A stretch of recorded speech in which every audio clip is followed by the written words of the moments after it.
Hi, my name is Frederick Warburg, and I will present our work on depth completion using transformers.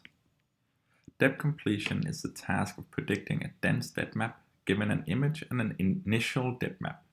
The recent literature has been divided into three categories based on the source of this initial depth map. If the depth map comes from a Kinect or real-time sensor, the density is high. However, big holes might be missing as well as occluded regions. If the initial depth map comes from a LiDAR sensor, the density is lower, but the measurements are rather uniformly distributed in the scene. Most existing works have focused on depth completion using these two sensors.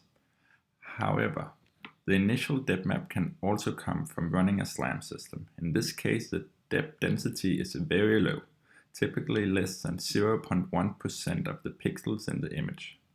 Furthermore, these measurements are often located on edges in a non-uniform pattern.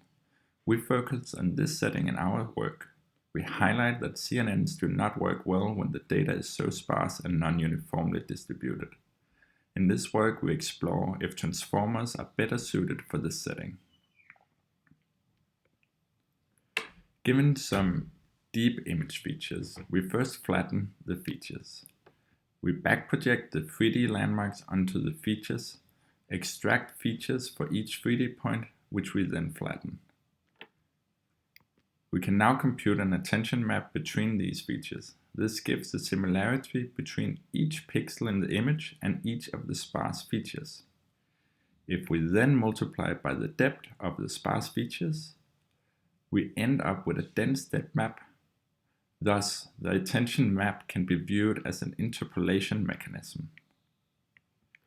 In this figure, we show the qualitative results. The sparse SFM landmarks are overlaid the right image. The next three images visualize the attention map.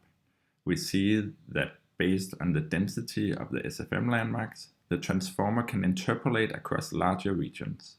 This global awareness improves results in the very sparse setting. The two last columns show the interpolated depth and the ground truth depth. We thank you for your time.